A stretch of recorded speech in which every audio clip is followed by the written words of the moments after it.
ہمیں فرمائی ہے۔ صحابہ کو ایک دن حضور نے پوچھا مفلس شخص کون ہے؟ عرض کی حضور جس کے پاس درہم و دینار نہ ہو؟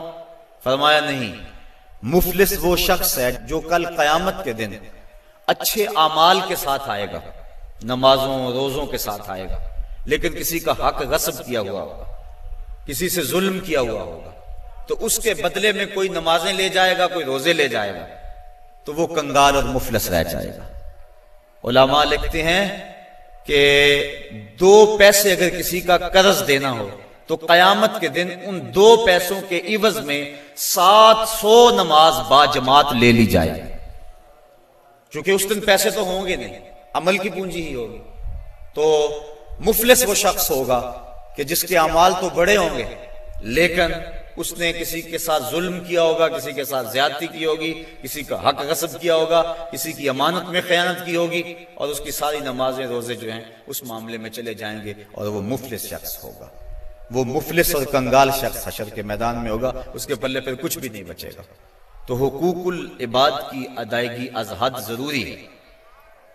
جن لوگوں کے حق ادا کرنے ہمارے اوپر لازم ہیں، ان میں سے میاں اور بیوی ایک دوسرے کے حق ادا کریں۔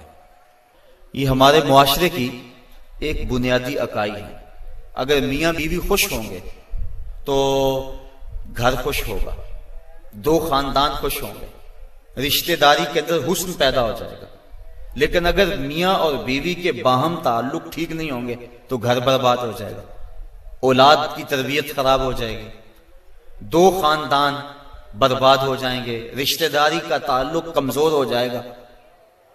تو شریعت اسلامیہ نے اس کی سخت تلقین کی۔ ایک صحابی نے عرض کی حضور بیوی کا حق کیا ہے؟ ما حق المرأة علی الزوج، عورت کا حق خامند کے اوپر کیا ہے؟ تو حضور علیہ السلام نے فرمایا کہ جو آپ کھائے وہ اس کو کھلائے۔ یعنی یہ نہیں ہے کہ میاں اور بیوی کے کھانے میں اور ان کی غذا میں فرق ہو، جس طرح کا کھانا خود کھائے اس طرح کا اپنی بیوی کو کھلائے۔ اور دوسرا فرمایا کہ جس طرح کا خود لباس پہنے اس طرح کا اپنی بیوی کو لباس پہنائے۔ تیسرا حق حضور علیہ السلام نے یہ بیان فرمایا کہ تو اس کے چہرے پہ نہ مارے، گھر میں 100 شکر رنجی ہو جاتی، ولا یضرب الوجہ، چہرے پہ نہ مارے۔ آقا کریم علیہ السلام نے فرمایا لا تضربوا اماء اللہ، اللہ کی لونڈیوں کو مارو نہ، منع فرمایا گیا۔ بعض مرد اپنی حاکمیت جگانے کے لیے، اپنے تغلب کو ظاہر کرنے کے لیے عورت پر تشدد کرتے ہیں اور سمجھتے ہیں کہ یہ ہم نے بڑی بہادری کی ہے۔ یہ کوئی اچھا کام نہیں ہے وہ جو اس نے کیا ہے، شریعت نے روکا ہے، منع کیا ہے۔ عورت مارنے سے درست نہیں ہوگی بلکہ معاملہ اور خراب ہو جائے گا۔ عورت کے بارے میں حضور نے ارشاد فرمایا یہ ٹیڑھی پسلی سے پیدا کی گئی ہے، اگر اس کو بالکل سیدھا کرنا چاہو گے تو یہ ٹوٹ جائے گی، اور اگر تم جو ہے وہ کوشش نہیں کرو گے تو ٹیڑھی کی ٹیڑھی رہے گی۔ اس لیے اس کی اصلاح کی کوشش بھی کرو، لیکن یہ تصور کہ بالکل درست ہو جائے۔ عورت کی کچھ چیزیں عورت کا حسن ہے۔ اللہ تعالیٰ نے قرآن مجید کے اندر ارشاد فرمایا کہ وہ لوگ جو محسن اور غافل عورتوں کے اوپر تہمت لگاتے ہیں، تو محسنات الغافلات، اللہ تعالیٰ جل شانہ نے یہ عورت کا حسن شمار کیا ہے، عورت کی خوبی بیان فرمائی ہے، غافل ہونا۔ مرد بڑا زمانے ساز ہو تو یہ اس کا حسن ہے، لیکن عورت بھولی بالی ہو، صرف امور خانہ داری کو جانتی ہو، باہر کے معاملات کو نہ جانتی ہو، یہ عورت کا حسن ہے۔ تو یہ لازمی نہیں ہے کہ عورت بھی مرد کی طرح تیز ہو۔ آج جس معاشرے میں ہم جی رہے ہیں، آج عورت کو مردوں کے مقابل کھڑا کر دیا گیا، اور وہ گھر کے کام کو بوجھ سمجھتی ہے، اور ہوٹل کے اندر کتنے کتنے لوگوں کو کھانا کھلا رہی ہے۔ گھر میں کہتے ہیں میرے ساتھ ظلم ہو رہا ہے۔ ایئر ہوسٹس بھرتی ہو گئی ہے تو 400 جو ہے وہ مسافروں کو جو ہے وہ پانی پیش کر رہی ہے، اور کتنے لوگوں کی بھوکی نظروں کا شکار ہو رہی ہے۔ ہر کوئی اپنی خواہش کے مطابق اس سے بات کر رہا ہے، تو وہ اتنے لوگوں کی خدمت کر رہی ہے، یہ ظلم نہیں ہے؟ اور گھر میں 10 بچوں کا کھانا پکائے اور اپنے خامند کے باپ کا اور اس کی ماں کا کھانا پکائے اور ان کی خدمت کرے تو سارے چیخ اٹھتے ہیں یہ ظلم ہو گیا، ادھر 300 اور 400 لوگوں کی خدمت کر رہی ہے۔ یہ عجیب سا ماحول ہے۔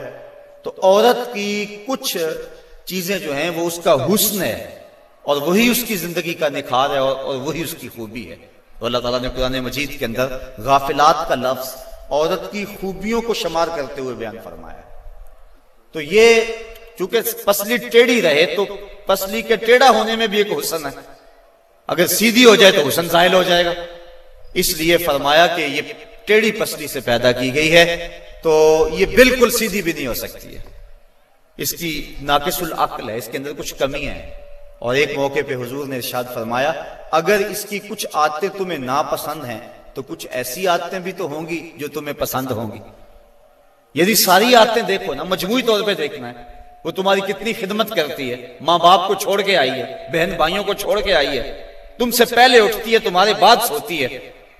اور کبھی کبھار ایسا ہوتا ہے کہ میاں بیوی اکٹھے کہیں گئے ہوتے ہیں تو راستے کے اندر دونوں آ رہے ہیں، بچہ بیوی نے اٹھایا ہوا ہے جبکہ طاقتور مرد ہے، اور پھر جب واپس گھر پہنچتے ہیں تو خاوند کہتا ہے کہ جلدی جلدی پانی بناؤ، اور وہ کبھی برف توڑ رہی ہے، کبھی چینی میں لا کے پانی تیار کر رہی ہے، اور پھر سب سے پہلے خاوند کو دیتی ہے، بچتا ہے تو خود پیتی ہے۔ کمزور بھی بیوی ہے، دونوں ایک طرح کی دھوپ میں چل کے آئے ہیں، بچہ بھی بیوی نے اٹھایا ہوا تھا، اور آ کے خاوند بیوی کو کہتا ہے کہ یہ کام تو کر، لیکن پھر بھی اس کی زبان پہ شکوہ نہیں آتا، اس کو کہتا تم پانی تیار کرو، پانی پیتا کہتا اب کھانا پکاؤ۔ اس گرمی میں پھر بیوی باورچی خانے میں چلی جاتی ہے، کھانا پکا کے آدھے گھنٹے کے بعد پھر مرد کے سامنے رکھتی ہے، وہ کھاتا ہے، کھا کے پھر کہتا ٹانگیں دباؤ، اور شکوہ نہیں کرتی کہ عجیب بات ہے تیرے ساتھ میں بھی اسی طرح تھکی ہوں، میں نے بچہ بھی اٹھایا ہوا تھا، میں نے پھر پانی تیار کیا، اب کھانا سخت گرمی میں بنایا۔ یہ اس کی اچھی عادت ہے۔ تو فرمایا اگر تم اس کی کچھ عادتوں کو دیکھ کر پریشان ہوتے ہو تو کچھ اس کی عادتیں ایسی بھی تو ہوں گی جو تمہیں پسند ہوں گی۔ تو اگر یہ تم سوچ لیا کرو تو میاں بیوی کے اندر محبت کا رشتہ مستحکم ہوگا، کمزور نہیں ہوگا۔ بلکہ ایک انگریز نے لکھا، وہ کہتا ہے کہ کوئی شے بھی جو ہے اس کے کوئی نہ کوئی فائدے ضرور ہوتے ہیں۔ وہ مثال دیتا ہے، وہ کہتا ہے جو گھڑی بند پڑی ہے نا ایک دن میں 2 مرتبہ وہ بھی سچ بولتی ہے۔ مثال کے طور پہ گھڑی بند ہوگی 12 بجے، تو جب دن کے 12 بجے ہیں اس وقت گھڑی سچ بول رہی ہوتی ہے، رات کو جب 12 بجتے ہیں تو گھڑی سچ بول رہی ہوتی ہے۔ کہتا جو خراب گھڑی ہے وہ بھی دن میں 2 مرتبہ سچ بولتی ہے۔ تو اگر کسی شخص کی خرابیاں تمہیں نظر آئیں تو اس کی کوئی خوبی بھی ڈھونڈ لیا کرو، مکھی کی طرح نہیں کہ سارے بدن کو چھوڑ کر جہاں زخم ہو وہاں ہی بیٹھنا ہوتا ہے، جہاں خوشبو ہو وہاں بھی تو جاؤ۔ اس لیے فرمایا حضور علیہ السلام نے، اور ذرا غور تو کیجئے، خاندانوں کو جوڑنے کا اور میاں بیوی کے اندر باہم محبت پیدا کرنے کا یہ کتنا حکمت بھرا جملہ ہے، یہ جوامع الکلم سے ہے یہ جملہ، اور کتنا حسن ہے اس جملے کے اندر۔ فرمایا اگر اس کی کوئی بات تمہیں ناپسند ہے تو کوئی اس کی ایسی بات بھی تو ہوگی جو تمہیں پسند ہے، اور تم اس کو دیکھ لو۔ بلکہ صوفیہ فرماتے ہیں اگر خوبی دیکھنے کا شوق ہو تو کسی اور میں دیکھو، اور برائی دیکھنے کا شوق آئے تو اپنے اندر دیکھو۔ اگر انسان اپنی زندگی کے اندر یہ رویہ بنا لے تو زندگی میں حسن آ جاتا ہے، لیکن ہمارا جو عمومی رویہ ہے ہم برائیاں اوروں میں دیکھتے ہیں اور خوبیاں ساری اپنے اندر دیکھتے ہیں۔ وہ کیا کسی نے کہا تھا کہ کسی کی طرف انگلی اٹھانے والا ذرا غور تو کرے کہ باقی انگلیاں اس کی اپنی طرف اٹھ رہی ہیں، تو ذرا تدبر تو کرے، ذرا غور تو کرے۔ اس لیے فرمایا اگر اس کی کوئی عادت تمہیں ناپسند ہے، ناگوار ہے، تو کوئی اس کی ایسی عادت بھی ہوگی کہ جو تجھے پسند ہوگی، اس عادت کو دیکھ کر کے تم اس کے ساتھ محبت کر سکتے ہو۔ اور آقا کریم نے یہ بھی فرمایا خیرکم لأہلہ وآنا خیرکم لأہلی، تم میں سے بہتر وہ ہے جو اپنے اہل خانہ کے ساتھ بہتر ہے، اور فرمایا تم میں سے سب سے بہتر میں ہوں جو اپنے اہل خانہ کے ساتھ بہتر ہوں۔ حضور اپنے اہل خانہ کے ساتھ جو حسن سلوک کیا ہے تاریخ اس پہ گواہ ہے۔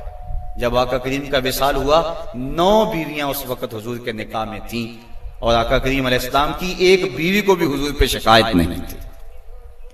جبکہ اتنی کثرت سے ازواج ہوں تو اس وقت شکایت کا پیدا ہو جانا لازم ہے، لیکن اس انداز کے ساتھ حضور نے حسن سلوک کیا ان کے ساتھ، ان کے درمیان عدل قائم فرمایا، اور ان کے ساتھ محبت جو حضور کی تھی